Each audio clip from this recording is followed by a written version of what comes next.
नमस्कार, मी नेहा. आरआरसी नेटवर्कच्या लेटेस्ट बातमीपत्रात आपले स्वागत. अशा आहेत आजच्या हेडलाईन्स. हेडलाईन्स प्रस्तुत करता Markers, the readymade multibrand showroom. सर्वोत्तम quality, fresh stock, latest design, reasonable rates. LRT college road, Raghuvanshi Mangal कार्यालयाच्या बाजूला, अकोला. मार्कर्स परिवारातर्फे दिवाळीच्या मंगलमय शुभेच्छा. जिल्हा परिषद व पंचायत समितीचे अंतिम आरक्षण घोषित. उमेदवारांची धाकधूक, नेत्यांची चलबिचल झाली सुरू.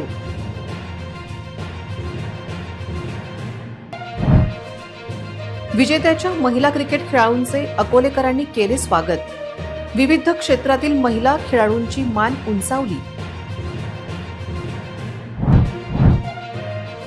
भूमी अभिलेख विभागाचा चौकशी अहवाल गुलदस्त्यात. अकोला आणि बोरगाव मंजूच्या फेरफारची स्वयंसूची कुठे, प्रश्न उपस्थित. अक्षय नागलकर परिवाराने केली पोलिसांकडे गंभीर मागणी. पोलिसांचे त्या अहवालाकडे लागले आता लक्ष.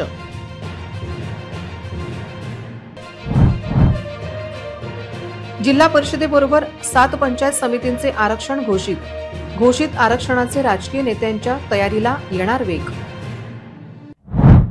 आता सविस्तर बातम्या. जिल्हा परिषद व पंचायत समिती सार्वत्रिक निवडणुकींच्या अनुषंगाने अंतिम आरक्षण प्रसिद्धी आज करण्यात आली. जिल्हाधिकारी वर्षा मीना यांनी अंतिम आरक्षणाची अधिसूचना जारी केली. त्यानुसार सर्व तहसील कार्यालय, जिल्हा परिषद, पंचायत समित्या येथील सूचना फलकावर तसेच जिल्हा प्रशासनाच्या संकेतस्थळावर प्रसिद्ध करण्यात आली आहे. अकोला जिल्हा परिषदेत एकूण 52 जागांपैकी 12 अनुसूचित जाती, महिला 6, 5 अनुसूचित जमाती, महिला 3, नागरिकांचा मागासवर्ग प्रवर्ग 14, महिला 7, सर्वसाधारण 21, महिला 10 असे आरक्षण निश्चित आहे. तेल्हारा तालुक्यातील दानापूर सर्वसाधारण महिला, अडगाव बुद्रुक अनुसूचित जाती, शिरसोली सर्वसाधारण, बेलखेड सर्वसाधारण महिला, पाथर्डी सर्वसाधारण, दहिगाव सर्वसाधारण, भांबेरी सर्वसाधारण असे आरक्षण असेल. अकोट तालुक्यातील उमरा नागरिकांचा मागासवर्ग प्रवर्ग महिला, अकोलखेड अनुसूचित जमाती महिला, अकोली जहागीर अनुसूचित जमाती महिला, वडाडी देशमुख सर्वसाधारण महिला, मुंडगाव नागरिकांचा मागासवर्ग प्रवर्ग महिला, वरुड नागरिकांचा मागासवर्ग प्रवर्ग महिला, कुटासा सर्वसाधारण, चोहोट्टा सर्वसाधारण महिला असे आरक्षण असेल.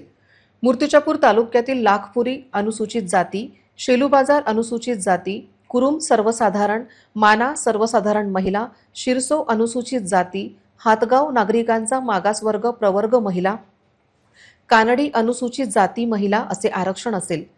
अकोला तालुक्यातील आगर नागरिकांचा मागासवर्ग प्रवर्ग, दहीहंडा अनुसूचित जाती महिला, घुसर अनुसूचित जमाती महिला, उगवा अनुसूचित जाती, बाभुळगाव अनुसूचित जाती, कुरणखेड नागरिकांचा मागासवर्ग प्रवर्ग, कानशिवनी अनुसूचित जाती महिला, बोरगाव मंजू नागरिकांचा मागासवर्ग प्रवर्ग महिला, चांदूर नागरिकांचा मागासवर्ग प्रवर्ग, चिखलगाव सर्वसाधारण महिला असे आरक्षण असेल. बाळापूर तालुक्यातील अंदुरा अनुसूचित जाती, हातरुण नागरिकांचा मागासवर्ग प्रवर्ग, निमकर्दा अनुसूचित जाती महिला, व्याळा सर्वसाधारण, पारस 1 सर्वसाधारण, देवगाव अनुसूचित जाती, वाडेगाव नागरिकांचा मागासवर्ग प्रवर्ग असे आरक्षण असेल. तर बार्शीटाकडी कान्हेरी सरप नागरिकांचा मागासवर्ग प्रवर्ग महिला, दगडपारवा सर्वसाधारण महिला, पिंजर सर्वसाधारण महिला, झोडगा सर्वसाधारण महिला, महान सर्वसाधारण, राजंदा नागरिकांचा मागासवर्ग प्रवर्ग महिला, जामवसू सर्वसाधारण असे आरक्षण जिल्हा परिषदेसाठी असेल. पातूर तालुक्यातील शिरला अनुसूचित जाती महिला, चोंडी अनुसूचित जमाती, विवरा सर्वसाधारण, सस्ती नागरिकांचा मागासवर्ग प्रवर्ग, पिंपळखुटा नागरिकांचा मागासवर्ग प्रवर्ग, आलेगाव सर्वसाधारण महिला असे आरक्षणाची अधिसूचना प्रसिद्ध करण्यात आली. रविवारी मुंबईत झालेल्या एकदिवसीय विश्वचषक स्पर्धेच्या अंतिम सामन्यात दक्षिण आफ्रिकेला हरवून भारतीय महिला संघ पहिल्यांदाच विश्वविजेता बनला. या विजयाने संपूर्ण देशात आनंदाचे वातावरण पसरले. अकोल्यातील क्रीडा क्षेत्रातील तरुणीने यांचे स्वागत केले. भारतीय महिला क्रिकेट संघाच्या या विजयाबद्दल आमच्या प्रतिनिधी नेहा पाटील यांनी शहरातील वसंत देसाई स्टेडियमवर विविध खेळांचा सराव करणाऱ्या महिला खेळाडूंची प्रतिक्रिया जाणून घेतली. महिला क्रिकेट टीमने काल वर्ल्ड कप जिंकलेला आहे आणि अशाच काही कर्तृत्ववान महिला, अशाच काही कर्तृत्ववान मुली आज माझ्यासोबत जुळलेल्या आहेत. जाणून घेऊया त्यांचं पण स्वप्न नेमकं काय आहे आणि ज्या क्रिकेटमध्ये महिला टीमनी, भारतीय महिला टीमनी वर्ल्ड कप जिंकलेला आहे, नेमकं त्यांचं म्हणणं तरी काय आहे. नमस्कार, तुमचं RRCमध्ये भरभरून स्वागत आहे. आणि तुम्ही नक्कीच दिसताय मला की तुम्ही प्रॅक्टिस केलेली आहे भरभरून आणि तुमचा जो निरागस चेहरा दिसतोय, घाम आलेला आहे, अतिशय प्रॅक्टिस झालेली आहे. अशीच प्रॅक्टिस काल आपल्या भारताच्या ज्या महिला आहेत त्यांनी केलेली होती आणि ऐतिहासिक क्षण तो म्हणजे कालचा दिवस होता जो वर्ल्ड कप जिंकलेला आहे. काय वाटतं तुला, आपल्या पूर्ण भारतीय महिलांनी वर्ल्ड कप जिंकलेला आहे? सांगताना तर पहिले अंगावर शहारा येते एकदम, म्हणजे की आपल्यासाठी एक पूर्ण अभिमानाची गोष्ट आहे की पहिल्यांदा भारताच्या इतिहासात आपल्या महिलांनी वर्ल्ड कप जिंकलेला आहे. आणि त्यांनी इतकं स्ट्रगल करून, जसे त्यांनी स्ट्रगल केलं आम्ही सुद्धा आमच्या जीवनात आम्ही असं स्ट्रगल करू, आम्ही पण आमचं ध्येयपूर्ती करू. त्यांच्याबद्दल आम्ही त्यांचं खूप खूप कॉंग्रॅच्युलेशन्स करतो. Very good. काय वाटतं बेटा तुला? मॅम, तसं तर खूप अभिमानाची गोष्ट आहे, कारण की चांगलं वाटते. महिला सगळे समोर चालले आहेत, आम्ही पण त्याच्यासारखी प्रॅक्टिस करत आहे. ते पण त्यानं चांगली केली. आम्हाला पण असं वाटतं की आम्ही पण सगळ्याचं नाव रोशन केलं पाहिजे. नक्कीच. काय वाटतं बेटा तुला? त्यांना आता पहिल्यांदाच वर्ल्ड कप जिंकलाय म्हणतात. खूप चांगली आणि खूप अभिमानाची गोष्ट आहे ती. त्यांच्या पायावर पाऊल ठेवून आम्ही पण त्यांच्या मागं जाऊ आणि आमचं ध्येय साध्य करू. अभिमानास्पद ही गोष्ट आहे आणि महिलांनी तो वर्ल्ड कप जिंकलेला आहे आणि पहिल्यांदा वर्ल्ड कप जिंकलेला आहे. आणि यामध्ये तरी आता तरी लोक म्हणजे मुलींना बाहेर काढतील घराच्या, किंवा मुली काय आहेत हे त्यांनी काल दाखवून दिलं.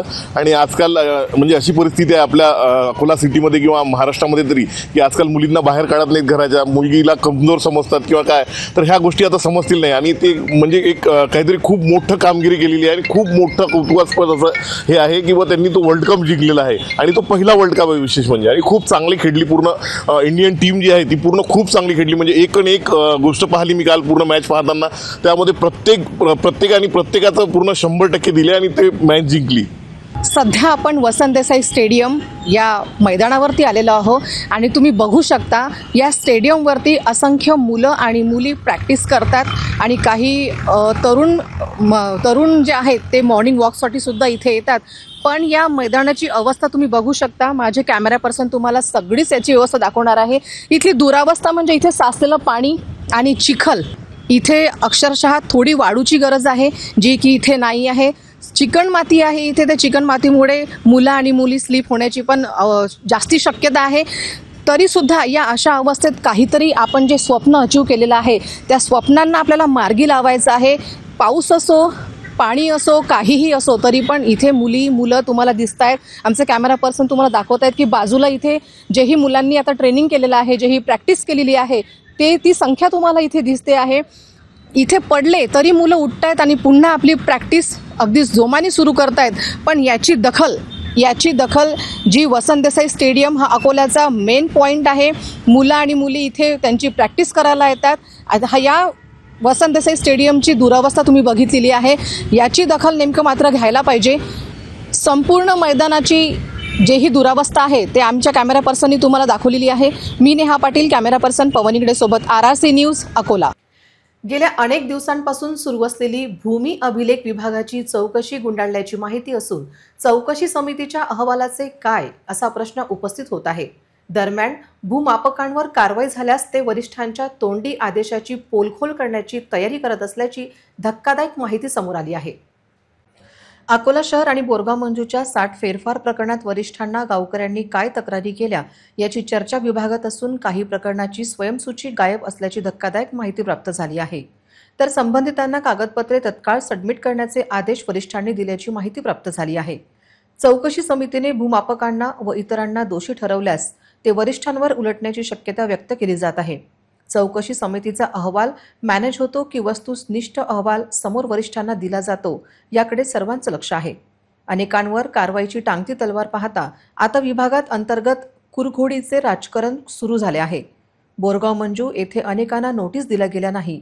फेरफार टाळाटाळ केल्याची माहिती प्राप्त झाली आहे. चौकशी समितीचे अध्यक्ष व उपसंचालकांची बदली मुंबई येथे झाल्याने आता चौकशी समितीचा प्रमुख कोण आणि विभागात सिनियर कोण याची चर्चा विभागात रंगली आहे. चौकशी समितीचा अहवाल आणि कोणावर कारवाई होते याची विभागात खमंग चर्चा रंगली आहे. अक्षय नागलकर हत्याकांडातील सर्व 9 आरोपींना पोलिसांनी अखेर गजाआड केले. अक्षयच्या सर्व मारेकऱ्यांना फाशीची शिक्षा व्हावी अशी मागणी अक्षयच्या कुटुंबियांकडून करण्यात आली आहे.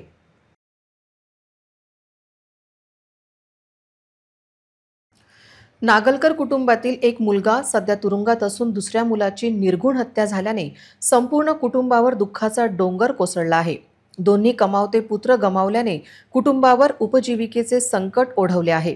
अक्षयच्या खुनानंतर त्याची आई प्रचंड मानसिक तणावात असून ती कोणाशी बोलतही नाही. या हत्याकांडामागे आणखी कोणी सूत्रधार आहे का अशी शंका नागलकर कुटुंबियांनी व्यक्त केली आहे. हा संपूर्ण खटला फास्ट ट्रॅक कोर्टात चालवून सर्व आरोपींना फाशीची शिक्षा व्हावी अशी मागणी अक्षयचा चुलत भाऊ तुषार नागलकर यांनी केली. ज्या दिवशी सर्व मारेकऱ्यांना फाशी होईल त्याच दिवशी आम्ही अक्षयला खरी श्रद्धांजली अर्पण करू अशी तीव्र प्रतिक्रिया त्यांनी दिली. मी अक्षय नागलकर त्याचा मोठा भाऊ असून चुलत. आमची प्रशासनाला एवढी विनंती आहे की हे जे लोक मिळालेले आहे गुन्हेगार यांना फास्ट ट्रॅक मध्ये व अंडर टायर केस चालावी, त्याच्यानंतर यांच्यावर फाशीची शिक्षा व्हावी हेच आमची मागणी आहे. आणि आमच्या आज घरातला कमाईपूत चालला गेलेला आहे. घरात वातावरण हलाखीचं आहे. याच्यामध्ये जे या लोकांनी कृत्य केले यांना कठोरात कठोर एकच विनंती आहे की यांना फाशी देण्यात यावी. आणि कुठेही राहण्याच्या परिस्थितीमध्ये नाही आहे हे लोकांना. या न्याय देवतेच्या ऐकून यांना जर जमानत जर झाली तर हे लोक पुन्हा आणि यांचं पाठबळ वाढू शकते. तर माई न्यायालय देवतावर पूर्ण विश्वास आहे, प्रशासनावर पूर्ण विश्वास आहे. कृपा करून यांना फास्ट ट्रॅक मध्ये आणि अंडर ट्रायल केस चालवावी. आणि आमच्या भावाला आम्ही भावपूर्ण श्रद्धांजली तेच अर्पण करू ज्या दिवशी या लोकांना फाशीची शिक्षा होईल. त्याच दिवशी आम्ही आमच्या भावाची पूर्ण श्रद्धांजली अर्पण करू. सध्या या प्रकरणातील सर्व आरोपींना अटक करण्यात आली आहे. आरोपींकडून 2 देशी कट्टे आणि धारदार शस्त्र जप्त करण्यात आले आहेत. नदीत वाहून गेलेल्या अक्षयच्या अस्थी पोलिसांनी हस्तगत केल्या असून त्यांच्या DNA अहवालानंतर आरोपींविरुद्ध आणखी ठोस पुरावे समोर येतील. अक्षयचा मोबाईल मात्र अद्याप सापडलेला नाही. त्याचा शोध पोलीस घेत आहेत. तपासणीदरम्यान अक्षयच्या कुटुंबियांनी पोलिसांना पूर्ण सहकार्य केले.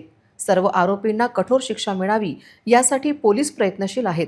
जर पुरावे मिळाले तर सूत्रधारालाही अटक केली जाईल अशी माहिती उपविभागीय पोलीस अधिकारी सुदर्शन पाटील यांनी दिली. त्यात घटनेमध्ये अक्षय नागलकर यांना MS30 या हॉटेलमध्ये मारण्यात आलं होतं.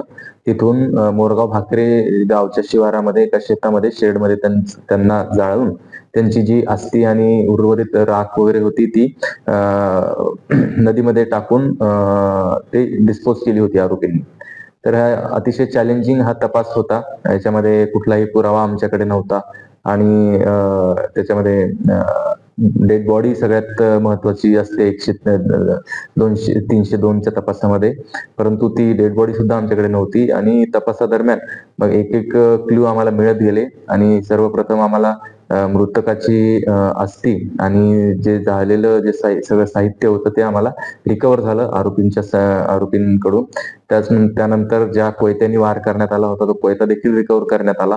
तसेच त्या गुन्ह्यामध्ये काही अग्निशस्त्राचा वापर झाल्याचं आम्हाला मिळालं होतं. त्यानंतर इंटरोगेशन मध्ये आम्हाला ती माहिती मिळाल्याप्रमाणे आम्ही 2 अग्निशस्त्र देखील या गुन्ह्यामध्ये रिकव्हर केलेले आहेत. आणि अशाप्रमाणे याच्यामध्ये खूप चांगल्या पद्धतीने पुरावे आमच्याकडे आता या गुन्ह्याला सपोर्ट करण्यासाठी उपलब्ध आहेत. आणि हा गुन्हा याचं जे भविष्यामध्ये तपास करून मान्य न्यायालयामध्ये गेल्यानंतर याच्यामध्ये जास्तीत जास्त शिक्षा कशी होईल याबाबत आम्ही प्रयत्नशील आहोत. शहरातील आराध्य दैवत श्री राजराजेश्वर मंदिर तसेच श्री हरिहर मंदिरात दरवर्षीप्रमाणे यावर्षीही श्री हरिहर मिलन कार्यक्रमाचे आयोजन करण्यात आले आहे.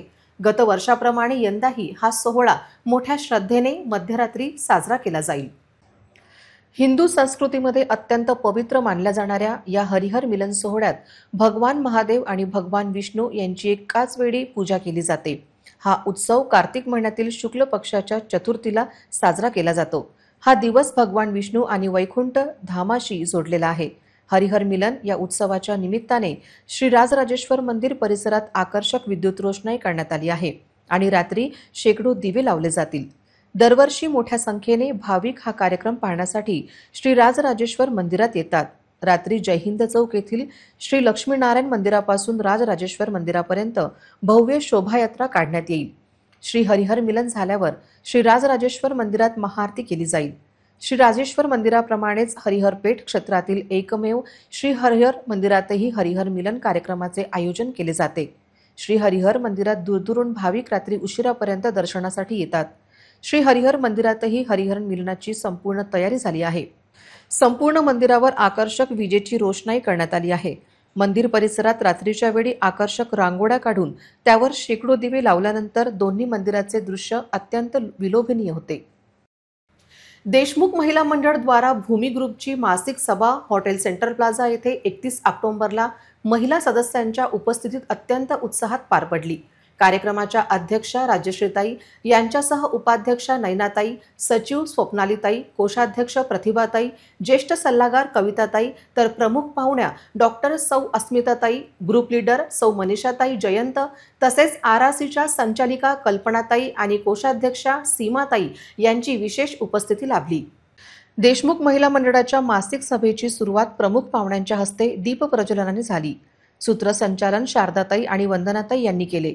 वंदनाताई यांच्या मधुर स्वागत गीताने वातावरण मंत्रमुग्ध झाले. अध्यक्षीय भाषण व अतिथी यांच्या भाषणाने कार्यक्रम रंगतदार झाला. भूमी ग्रुपने वंचिताची दिवाळी हा उपक्रम मंडळाची कार्यकारिणी आणि डॉक्टर छायाताई यांच्या मार्गदर्शनात राबवला. त्यांची माहिती डॉक्टर छायाताई यांनी दिली. त्यांच्या हास्य कवितेने उपस्थित महिलांचे चांगलेच मनोरंजन झाले. प्रमुख पाहुण्यांचा परिचय पल्लवीताई यांनी करून दिला. 12 महिन्यांच्या सणांचे औचित्य साधून बहारदार नृत्याचा कार्यक्रम आणि सणांचा अनुसरून सजावटीचे काम भारतीताई, सौ प्रतिभाताई, सौ संगीताताई यांनी पाहिले. स्वागत सौ पुष्पाताई, सीमाताई, नैनाताई कर्डेकर, वर्षाताई वाघ, पौर्णिमाताई यांनी केले. याप्रसंगी विविध गेम्सचे आयोजन करण्यात आले होते. चिठ्ठी गेम डॉक्टर यशस्वीताई, प्रेरणाताई यांनी घेतला. या स्पर्धेचे विजेते सौ ज्योतिताई, प्रीतीताई, वैशालीताई, जयाताई, शिवानीताई, स्मिताताई, शुभांगीताई, मीनाताई ठरल्या. तसेच इंडो वेस्टर्न ड्रेस कोडची जबाबदारी भारतीताई आणि निशाताई यांच्याकडे होती. या स्पर्धेच्या विजेत्या स्वप्नालीताई, मनीषाताई, वैशालीताई, पूजाताई, केतकीताई, प्राचीताई, विद्याताई, स्नेहलताताई, निशाताई, शीतलताई ह्या ठरल्या. हाऊजी गेम्स सौ रेवतीताई पावडे, ममताताई, आराधनाताई यांनी घेतला. विजेत्या सोनालीताई, शिल्पाताई, स्वातीताई, संध्याताई, छायाताई, सोनलताई, सीमाताई, नभाताई, विजयाताई, जयश्रीताई, मृदुलताताई, माधुरीताई, जयश्रीताई, वैशालीताई, उज्ज्वलाताई, लताताई ह्या ठरल्या. दिवाळीचे औचित्य साधून दिव्यांची सजावट स्पर्धा घेण्यात आली. या स्पर्धेमध्ये प्रथम क्रमांक मंजुताई, द्वितीय क्रमांक सपनाताई, तृतीय क्रमांक विद्याताई यांना प्राप्त झाला. देशमुख महिला मंडळाच्या अध्यक्षा सौ राजश्रीताई, नैनाताई, स्वप्नालीताई यांच्या हस्ते बक्षीस वितरण करण्यात आले. वर्षाताईंनी अतिशय सुंदर शब्दात आभार प्रदर्शन केले. या कार्यक्रमाला भूमी ग्रुपच्या प्रत्येक सदस्यांचे विशेष सहकार्य लाभले. जिल्ह्यात सोयाबीन नोंदणी प्रक्रिया वेगात सुरू आहे, परंतु बार्शीटाकळी तालुक्यातील सोयाबीन उत्पादक मात्र गलथान कारभारामुळे भरडले जात आहे. सोमवारी सकाळी 10 वाजता तालुका सरकारी शेतकरी खरेदी विक्री समितीत नोंदणीसाठी बोलावले होते, परंतु कोणीही उपस्थित नसल्याने शेतकरी आक्रमक झाले. संतप्त शेतकऱ्यांनी जुन्या कोट जोड रस्त्यावर रास्ता रोको केला. आमची नोंदणी आधी करा अशी मागणी केली. सोयाबीन नोंदणीसाठी शुक्रवारी शेतकरी शेतकी खरेदी विक्री समितीमध्ये गेले होते. त्यांना शनिवारी बोलावले. काही शेतकऱ्यांची नावे एका कागदावर लिहिण्यात आली, परंतु आम्हाला अजून या बाबतीत आदेश नाही असे सांगून एका संचालकाने कागद फाडला असा आरोप शेतकऱ्यांनी केला. तसेच सोमवारी सकाळी आम्हाला बोलावल्यामुळे तालुक्यातील शेतकरी रात्री 2 वाजेपासून समिती परिसरात आले. काही जणांनी पिशव्या चपला रांगेत लावल्या होत्या. आपला नंबर लवकरात लवकर लागेल अशा आशेने आलेल्या शेतकऱ्यांची निराशा झाली. शेतकरी आक्रमक झाले होते. आमची थट्टा करू नका अशी त्यांची मागणी होती. त्यानंतर रास्ता रोको केल्यामुळे वाहतूक काही काळ विस्कळीत झाली होती. पोलिसांनी घटनास्थळी येऊन आंदोलकांची समजूत काढली. बार्शीटाकळी खरेदी विक्री समितीमध्ये नोंदणी प्रक्रिया सुरू केली आहे. तसेच शेतकऱ्यांना सेतू केंद्रावर ऑनलाईन सुविधा उपलब्ध आहे. गर्दी होऊ नये म्हणून शासनाच्या ॲपवर नोंदणी करावी आणि गैरसोय टाळावी असे आवाहन तहसीलदार राजेश वजिरे यांनी केले आहे. किमान आधारभूत योजनेअंतर्गत नाफेड मार्फत बार्शी टाकळी तालुक्यामध्ये तालुका खरेदी विक्री संघामार्फत हमीभाव भावाने सोयाबीनची आपण खरेदी करत आहोत. तर यामध्ये शेतकऱ्यांना जी नोंदणी करायची आहे त्याकरिता ई समृद्धी नावाचं ऍप जे आहे ते उपलब्ध करून देण्यात आलेलं आहे. प्ले स्टोअरवर हे ऍप उपलब्ध आहे. तरी सर्व शेतकरी बांधवांनी हे ऍप आपल्या मोबाईलवर डाउनलोड करून किंवा आपल्या नजीकच्या ई सेवा केंद्र सेतू मार्फत आपली शेतकऱ्यांची जी सोयाबीन खरेदीसाठी नोंदणी आहे ती स्वतः करून घ्यावी किंवा इथे बार्शी टाकळीच्या तालुका खरेदी विक्री कार्यालयावर आम्ही सुद्धा नोंदणीची प्रक्रिया सुरू केलेली आहे. सद्यस्थितीत एकच लॉग इन आयडी असल्यामुळे थोडी गर्दी होत आहे आणि आम्ही अतिरिक्त लॉग इनची मागणी केलेली आहे. दुपारपर्यंत ते सुद्धा उपलब्ध होतील. तरी खरेदी केंद्रावरील गर्दी टाळण्यासाठी शेतकऱ्यांनी स्वतः नोंदणी किंवा ई सेवा केंद्रामार्फत नोंदणी करून जे आहे ती गर्दी टाळावी व नोंदणी करून घ्यावी. दिवंगत आमदार माजी मंत्री गोवर्धन शर्मा अर्थात लालाजी यांच्या दुसऱ्या स्मृतिदिनाचे औचित्य साधत माजी नगरसेवक ॲडव्होकेट गिरीश गोखले यांनी मातृशक्तीच्या हिताचा एक महत्त्वपूर्ण कार्यक्रम हाती घेतला. लालाजींच्या जनसेवेच्या आणि अंत्योदयांच्या शिकवणीनुसार हा उपक्रम आयोजित करण्यात आल्याचे गोखले यांनी स्पष्ट केले. जठारपेठ चौकात राज्य शासनाच्या महत्त्वाकांक्षी लाडकी बहीण योजनेसाठी महिलांना अत्यंत आवश्यक असलेले ई-KYC मोफत करून देण्याचा विशेष कॅम्प आयोजित करण्यात आला. एकाच दिवशी या शिबिरात 1000हून अधिक महिलांचे ई-KYC यशस्वीरित्या पूर्ण करण्यात आले. माजी मंत्री डॉक्टर रणजित पाटील यांनी या सामाजिक उपक्रमाचे विशेष कौतुक केले. गोरगरीब आणि गरजू महिलांना सरकारी योजनेचा लाभ मिळवून देण्यासाठी ॲडव्होकेट गिरीश गोखले यांनी केलेले हे प्रयत्न अत्यंत स्तुत्य असल्याचे मत त्यांनी व्यक्त केले. जनसेवेसाठी समर्पित असलेले लालाजी यांचे कार्य पुढे नेण्याचे काम ॲडव्होकेट गोखले करत आहेत. आजच्या काळात सरकारी योजनांचा लाभ घेताना येणाऱ्या अडचणी दूर करणे हे खऱ्या अर्थाने जनकल्याणाचे काम आहे, असे गौरवोद्गार डॉक्टर पाटील यांनी काढले. लालाजींनी आयुष्यभर गोरगरीब जनतेची निस्वार्थ सेवा केली. त्यांनी जनकल्याण आणि अंत्योदय ही शिकवण माझ्यासाठी प्रेरणास्त्रोत आहे, असे गोखले म्हणाले. लाडकी बहीण योजनेसाठी आता सरकारने जी तारीख नेमून दिली होती की 18 नोव्हेंबरपर्यंत ई-KYC करणे अनिवार्य ठरले होते आणि आता आपण शहरात दुसऱ्यांदा हा कॅम्प होतोय, तोही निशुल्क. तर तुम्हाला ही प्रेरणा कुठून आली आहे? स्वर्गीय आमदार गोवर्धनजी शर्मा ज्यांना आपण प्रेमाने लालाजी म्हणायचो, त्यांच्यापासून खरा हा मला वसा मिळालेला आहे.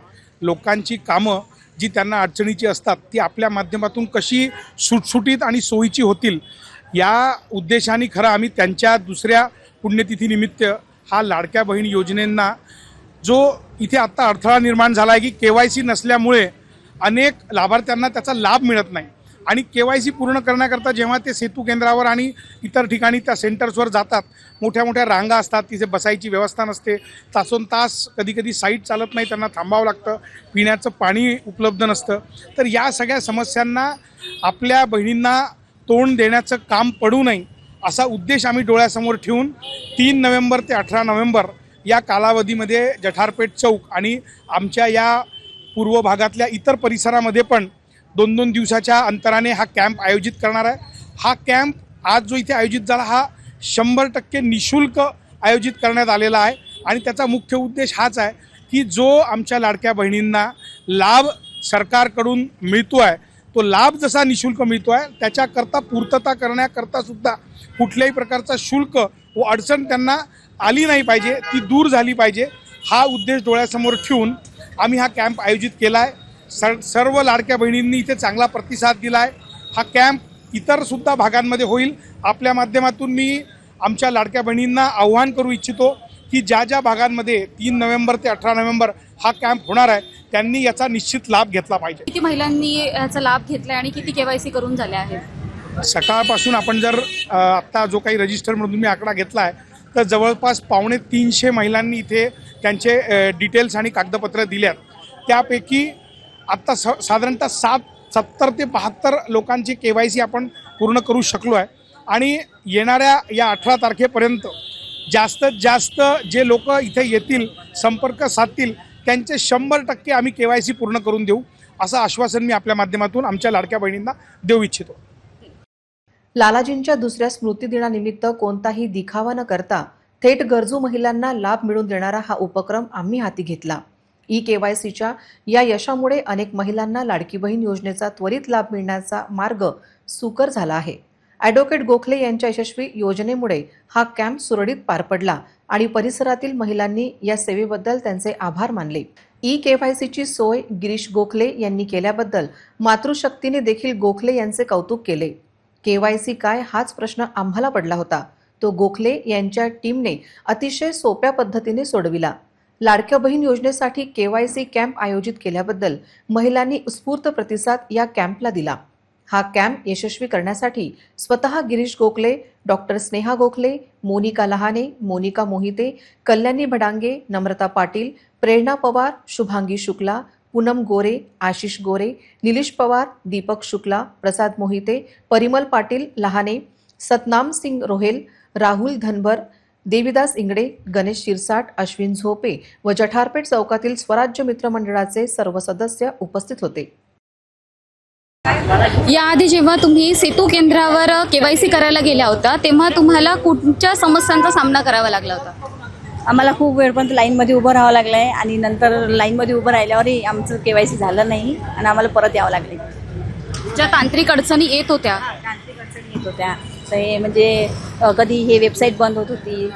वैसे भी ऐसे बहुत देर रहने खड़े रहने पड़ता, जैसे कोई भी गर्दीमुळे खूप वेळपर्यंत थांबावं लागत होतं तिथं आणि तरी पण वापसच यावं लागत होतं, होतच नव्हतं. या कॅम्पचं आयोजन केलं आहे जे आता 3 नोव्हेंबरपासून 18 नोव्हेंबरपर्यंत असणार आहे. त्यामुळे आपल्या बऱ्याचशा समस्या देखील सुटणार आहे. जे सेतूसाठी आपल्याला जे सेतू केंद्रावर ज्यासाठी आपल्याला तासनतास उभं राहावं लागत होतं त्याही आता इथे आपल्याला मिनिटात हे काम होणार आहे आणि तेही निशुल्क होणार आहे. तर आयोजकांसाठी काय सांगाल? फार चांगला उपक्रम त्यांनी आमच्यासाठी केला आहे की आम्हाला जास्त वेळ थांबवलं नाही आणि बाईंचं काम कसं असते माहिती आहे तुम्हाला, घाईचं असते, त्याच्यामुळे आमचं सगळं खूप सोपी करून दिलं आहे त्यांनी. बस एवढंच सांगू शकते मी. निशुल्क पण आहे आणि लवकर पण होत आहे. वेळेचा थोडा फायदा होत आहे आम्हाला. तिथं बराच वेळ थांबल्यामुळे खूप अडचणी गेल्या.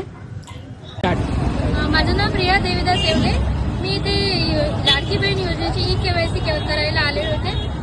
या जठारपेठ चौकमध्ये इथं निशुल्क यांनी आम्हाला फ्री ई-केवायसी करून दिलेली आहे आणि बऱ्याच नेट कॅफेमध्ये आम्ही जाऊन चक्रा मारून आलेलो आहोत, परंतु इथे आम्हाला कोणताही त्रास न देता आणि चांगल्या प्रकारे म्हणजे करून दिलेले आहे. काहीच अडचण आलेली नाही आहे आणि आमची ई-केवायसी ही सक्सेसफुली झालेली आहे आणि कोणतेही 1 रुपया सुद्धा खर्च न होता. स्वर्गीय आमदार गोवर्धनजी शर्मा यांच्या द्वितीय पुण्यतिथी निमित्त जठारपेठ चौक येथे लाडक्या बहीण माझी लाडकी बहीण योजना याच्या केवायसीचे आयोजन इथे केले गेले आहे. तर 3 नोव्हेंबर ते 18 नोव्हेंबरपर्यंत ही केवायसीचा कॅम्प इथे असणार आहे. तर ज्याही लाडक्या बहिणींनी आतापर्यंत केवायसी केली नसेल किंवा त्यांना जे तांत्रिक अडचणी आल्या असतील तर इथे येऊन केवायसी करण्याचे आवाहन आयोजकांनी केले आहे आणि ही केवायसी कॅम्प पूर्णपणे निशुल्क असणार आहे. तेल्हारा कृषी उत्पन्न बाजार समितीमध्ये सोयाबीन विक्रीच्या नोंदणी करण्याकरता आलेल्या शेतकऱ्यांची प्रचंड गैरसोय झाली. त्यांना अत्यंत वाईट परिस्थितीत रात्र काढावी लागली. RRC न्यूज रिपोर्टर विशाल नांदोकार यांचा विशेष वृत्तांत. जय जवान जय किसान, जय जवान जय किसान, शेतकरी एकजुटीचा जय. नोंदणी प्रक्रियेसाठी शेतकरी रात्रभर रांगेत थांबल्याचे हे चित्र आहे. बाजार समिती प्रशासनाकडून त्यांना कोणतीही मूलभूत सुविधा उपलब्ध झालेली नाही. त्यांना अंधारात आणि गटाराजवळ रात्र काढावी लागली.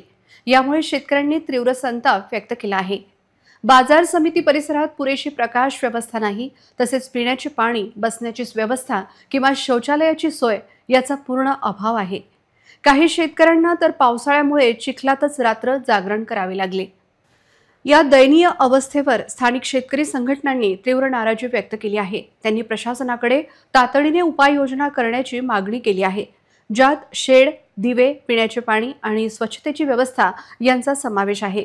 प्रशासनाने या गंभीर समस्येकडे त्वरित लक्ष न दिल्यास तीव्र आंदोलन छेडण्याचा इशाराही संघटनांनी दिला आहे. आम्ही शेतातून उत्पादन आणतो, पण बाजार समितीत आपली अशी दयनीय अवस्था होईल हे कधी स्वप्नातही वाटले नव्हते, अशी संतप्त प्रतिक्रिया शेतकऱ्यांनी दिली. या संदर्भात कृषी उत्पन्न बाजार समितीचे सभापती श्याम घोंगे यांनी प्रतिक्रिया देताना सांगितले की आज रविवार असल्याने कार्यालयात सुट्टी आहे आणि कोणताही कर्मचारी हजर नाही, त्यामुळे त्यांनी स्वतः शेतकऱ्यांना विनंती करून उद्या सोमवार सकाळी 11 वाजता येण्यास सांगितले आहे। शेतकऱ्यांच्या श्रमाचा सन्मान राखण्यासाठी प्रशासनाने तात्काळ कारवाई करावी अशी मागणी जोर धरत आहे। आज कॉटन मार्केट इथे आम्ही सर्व शेतकरी जमा झालेलो आहे। नोंदणी करण्याकरिता सोयाबीनची नोंदणी करण्याकरिता आम्ही जमा झालो आहे। तरी इथं आता सध्या कोणता अधिकारी उपलब्ध नसून आम्हाला 3 खिडकीवर यांनी कन्वर्ट करण्याकरिता सांगितलं आहे। इथे शेतकरी 200 ते 300 शेतकरी आता रात्रभर बसणार आहे। इतू काट्या तरी शासनाला आमची त्याची दखल घेण्यात यावी, 4-4, 5-5 टेबल लावण्यात यावे। आणि त्यानंतर शासनाने जो विषय घेतलेला आहे थंबचा, आता जे शेतकरी वयोवृद्ध आहेत ते थंब देऊ शकतील काय, येऊ शकतील का, अपंग दिव्यांग येऊ शकतील का थंब द्यायले, मग त्याचे वारस आहेत ते ऑनलाईन करता इथं आलेले आहेत त्यांनी थंब घ्यावे, हे आमची शासनाकडे कळकळीची विनंती आहे। लवकरात लवकर हे तात्काळ ऑनलाईन प्रक्रिया चालू करण्यात यावी, ही माझी आग्रहाची विनंती आहे। नाही तर संतप्त शेतकरी जिल्हाधिकाऱ्याला भेट देतील। इथं आलो, इथे 300-400 लोक ही रांग आहे आणि सरकारचा निषेध आहे। कारण की बाबा आपलं म्हणणं असं आहे की जगाच्या पोशिंद्याले माल विकायला सुद्धा रांगीत राहावं लागते। ह्याच्यापैकी दुर्दैवाची गोष्ट आहे काय? आणि जे राहिले थंब, एका माणसाला 3 थंब द्यावं लागतात, त्या थंब येत नाही। साधारण कंट्रोलमध्ये एक माणूस 1.5 तास उभा राहते थंब द्यासाठी। म्हाताऱ्या लोकांचा थंब येत नाही, त्यामुळे आता हे लोक इथं कसे येणार आहे? त्यामुळे हे थंबची सिस्टीम बंद पाहिजे। डायरेक्ट म्हणजे असे सांगतं घ्या आणि माल विका, हे असं पाहिजे। आमची मागणी एवढीच आहे, थंब आहे। आता आमचे वडील आहेत, बुजुर्ग आहेत, आम्हाला तो थंब जो आहे तो थंब जर दिला तर त्यांना इथं आणणं यावेळी किंवा सकाळी योग्य नाही आहे, तर आम्ही त्यांचे मुलं आहोत, तो थंब कॅन्सल करा। अकोला शहरातील सिंधी कॅम्प परिसरात रात्रीच्या वेळी एक मोठा अपघात झाला, जेव्हा एका भरधाव कारचा टायर अचानक फुटला। यात चालकासह 4 लोक गंभीर जखमी झाले। घटनास्थळी नागरिकांची मोठी गर्दी जमली होती। सिंधी कॅम्प चौकातील उड्डाण पुलावरून पोलीस मुख्यालयाकडे जात असताना एका कारचा पुढील टायर अचानक फुटला आणि कारचे नियंत्रण सुटले। यानंतर बेकाबू झालेल्या कारने रस्त्यावरून जाणाऱ्या 3 दुचाकींना धडक दिली। यात कार चालकासह 3 दुचाकीस्वार जखमी झाले। जखमी दुचाकीस्वारांमध्ये एक पोलीस अधिकारी देखील सामील असल्याचे सांगण्यात आले आहे। सर्व जखमींवर अकोला जिल्हा रुग्णालयात उपचार सुरू आहे। पोलिसांनी या प्रकरणी कार चालकाविरुद्ध गुन्हा दाखल करण्याची प्रक्रिया सुरू केली होती। जखमींमध्ये सिटी कोतवाली पोलीस ठाण्याचे कर्मचारी आतिश बावस्कर यांच्यासह भागवतवाडी येथील मोहम्मद जिहाद अब्दुल अजीम आणि मोहम्मद इम्रान अब्दुल अजीम यांचा समावेश आहे। तर कार चालकाचे नाव गीतानगर येथील कमलेश महेश्वरी असल्याचे सांगितले जात आहे। या घटनेमुळे घटनास्थळी नागरिकांची मोठी गर्दी जमली होती। जिल्हा परिषदेबरोबर आज जिल्ह्यातील विविध पंचायत समिती गणांचे आरक्षण आज घोषित करण्यात आले। त्यामुळे खऱ्या अर्थाने निवडणुकीला सुरुवात झाली आहे। अकोट आणि तेल्हारा पंचायत समितीचे घोषित आरक्षणाची ही सविस्तर बातमी। तेल्हारा पंचायत समितीसाठी दानापूर सर्कलमध्ये सोंदळा सर्वसाधारण महिला, दानापूर सर्वसाधारण, अडगाव बुद्रुक सर्कलमध्ये खंडाळा अनुसूचित जमाती, अडगाव बुद्रुक नागरिकांचा मागासवर्ग प्रवर्ग महिला, शिरसोली सर्कलमध्ये शिरसोली नागरिकांचा मागासवर्ग प्रवर्ग महिला, तळेगाव बुद्रुक सर्वसाधारण, बेलखेड सर्कलमध्ये बेलखेड सर्वसाधारण महिला, माळेगाव बाजार नागरिकांचा मागासवर्ग प्रवर्ग, पाथर्डी सर्कलमध्ये घोडेगाव सर्वसाधारण, पाथर्डी सर्वसाधारण, दहिगाव विभागात वाडी अदमपूर अनुसूचित जाती महिला, दहिगाव अनुसूचित जाती महिला, भांबेरी विभागात भांबेरी अनुसूचित जाती, नरसीपूर सर्वसाधारण महिला आरक्षण घोषित करण्यात आले आहे। तर अकोट पंचायत समिती उमरा विभागात उमरा नागरिकांचा मागासवर्ग प्रवर्ग, कासोद शिवपूर सर्वसाधारण महिला, अकोलखेड विभागात अकोलखेड नागरिकांचा मागासवर्ग प्रवर्ग महिला, मोहाडा अनुसूचित जमाती, अकोली जहागीर विभागात अकोली जहागीर सर्वसाधारण, पणज सर्वसाधारण, वडाळी देशमुख विभागात आसेगाव बाजार अनुसूचित जाती महिला, वडाळी देशमुख सर्वसाधारण, मुंडगाव विभागात मुंडगाव सर्वसाधारण महिला, अडगाव खुर्द अनुसूचित जाती महिला, वरूर विभागात वरुड अनुसूचित जाती, देवरी नागरिकांचा मागासवर्ग प्रवर्ग, कुटासा विभागात कुटासा सर्वसाधारण महिला, रेल अनुसूचित जमाती महिला, चोहोट्टा विभागात चोहोट्टा नागरिकांचा मागासवर्ग प्रवर्ग महिला, केडेवेडी सर्वसाधारण असे आरक्षण घोषित करण्यात आले आहे। जिल्हा परिषदेबरोबर आज जिल्ह्यातील विविध पंचायत समिती गणांचे आरक्षण आज घोषित करण्यात आले. त्यामुळे खऱ्या अर्थाने निवडणुकीला सुरुवात झाली आहे. मूर्तिजापूर आणि अकोला पंचायत समितीचे घोषित आरक्षणाची ही सविस्तर बातमी.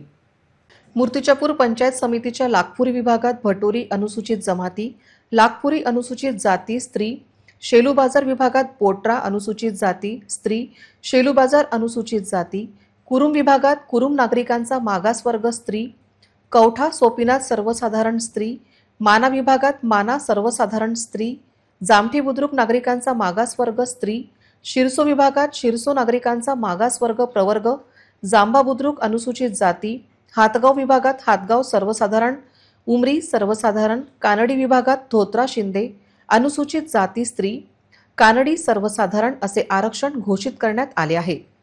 तर अकोला पंचायत समितीच्या आगार विभागात आगर सर्वसाधारण, सांगवी खुर्द नागरिकांचा मागासवर्ग प्रवर्ग महिला, दहीहंडा विभागात दहीहंडा सर्वसाधारण महिला, मैसांग अनुसूचित जाती, घुसर विभागात आपातापा अनुसूचित जमाती, घुसर विभागात घुसर अनुसूचित जमाती महिला, उगवा विभागात उगवा अनुसूचित जाती, भौरत सर्वसाधारण महिला, बाबुळगाव विभागात बाबुळगाव नागरिकांचा मागासवर्ग प्रवर्ग, सांगडूत बुद्रुक अनुसूचित जाती महिला, कुरणखेड विभागात पडसो बुद्रुक अनुसूचित जाती महिला, कुरणखेड सर्वसाधारण, कानशिवनी विभागात पातूर नंदापूर नागरिकांचा मागासवर्ग प्रवर्ग महिला, कानशिवनी अनुसूचित जाती महिला, बोरगाव मंजू विभागात बोरगाव मंजू क्रमांक 1 सर्वसाधारण, बोरगाव मंजू क्रमांक 2 नागरिकांचा मागासवर्ग प्रवर्ग, चांदूर विभागात कुंभारी सर्वसाधारण, चांदूर सर्वसाधारण महिला, चिखलगाव विभागात गोरेगाव खुर्द नागरिकांचा मागासवर्ग प्रवर्ग महिला, चिखलगाव सर्वसाधारण असे आरक्षण घोषित करण्यात आले आहे. जिल्हा परिषदेबरोबर आज जिल्ह्यातील विविध पंचायत समिती गणांचे आरक्षण आज घोषित करण्यात आले. त्यामुळे खऱ्या अर्थाने निवडणुकीला सुरुवात झाली आहे. बाळापूर, पातूर आणि बार्शीटाकळी समितीचे घोषित आरक्षणाची ही सविस्तर माहिती. बार्शीटाकळी पंचायत समितीच्या कान्हेरी सरप विभागात कान्हेरी सरप अनुसूचित जाती, विझोरा सर्वसाधारण, दगडपारवा विभागात दगडपारवा सर्वसाधारण स्त्री, राहित नागरिकांचा मागासवर्ग प्रवर्ग स्त्री, पिंजर विभागात पिंजर सर्वसाधारण स्त्री, मोहरट नागरिकांचा मागासवर्ग प्रवर्ग स्त्री, झोडगा विभागात टिटवा सर्वसाधारण, झोडगा सर्वसाधारण, महान विभागात महान सर्वसाधारण स्त्री, हातोला अनुसूचित जमाती, राजंदा विभागात पुनोती बुद्रुक अनुसूचित जाती स्त्री, राजंदा अनुसूचित जाती स्त्री, जामवसू विभागात जामवसू नागरिकांचा मागासवर्ग प्रवर्ग, साखरविरा सर्वसाधारण घोषित करण्यात आले आहे. तर पातूर पंचायत समिती शिर्ला विभागात दिग्रस बुद्रुक अनुसूचित जाती महिला, शिर्ला नागरिकांचा मागासवर्ग प्रवर्ग महिला, चौंडी विभागात खानापूर अनुसूचित जाती, चौंडी अनुसूचित जमाती महिला, विवरा विभागात बाबुळगाव नागरिकांचा मागासवर्ग प्रवर्ग महिला, विवरा सर्वसाधारण, सस्ती विभागात सस्ती सर्वसाधारण महिला, मळसूड सर्वसाधारण महिला, पिंपळखुटा विभागात पिंपळखुटा सर्वसाधारण, उमरा सर्वसाधारण, आलेगाव विभागात आलेगाव नागरिकांचा मागासवर्ग प्रवर्ग, सावरगाव सर्वसाधारण असे आरक्षण जिल्हाधिकाऱ्यांनी घोषित केले आहे. बाळापूर पंचायत समितीगण आरक्षणात अंदुरा विभागात निंबा अनुसूचित जाती, अंदुरा नागरिकांचा मागासवर्ग प्रवर्ग स्त्री, हातरुण विभागात हातरुण सर्वसाधारण, लोहारा सर्वसाधारण, निमकर्दा विभागात मोरगाव साधीजन अनुसूचित जाती स्त्री, निमकर्दा अनुसूचित जाती, व्याडा विभागात गायगाव सर्वसाधारण, व्याडा सर्वसाधारण स्त्री, पारस विभागात 73 पारस 1 नागरिकांचा मागासवर्ग प्रवर्ग, 74 पारस 1 सर्वसाधारण स्त्री, देगाव विभागात बटवाडी बुद्रुक नागरिकांचा मागासवर्ग प्रवर्ग स्त्री, देगाव अनुसूचित जाती स्त्री, वाडेगाव विभागात 77 वाडेगाव 1 सर्वसाधारण, 78 वाडेगाव 1 सर्वसाधारण स्त्री या मतदारसंघाचा समावेश आहे. पुन्हा एक नजर टाकूया आजच्या प्रमुख घडामोडींवर. हेडलाइन्स प्रस्तुत करता Markers, the readymade multibrand showroom, सर्वोत्तम quality, fresh stock, latest design, reasonable rates, LRT college road, Raghuvanshi Mangal कार्यालयाच्या बाजूला, अकोला. मार्कर्स परिवारातर्फे दिवाळीच्या मंगलमय शुभेच्छा. जिल्हा परिषद व पंचायत समितीचे अंतिम आरक्षण घोषित, उमेदवारांची धाकधूक, नेत्यांची चलबिचल झाली सुरू.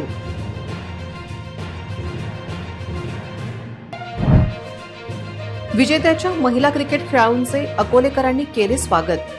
विविध क्षेत्रातील महिला खेळाडूंची मान उंचावली. भूमी अभिलेख विभागाचा चौकशी अहवाल गुलदस्त्यात. अकोला आणि बोरगाव मंजूच्या फेरफारची स्वयंसूची कुठे? प्रश्न उपस्थित. अक्षय नागलकर परिवाराने केली पोलिसांकडे गंभीर मागणी. पोलिसांचे त्या अहवालाकडे लागले आता लक्ष.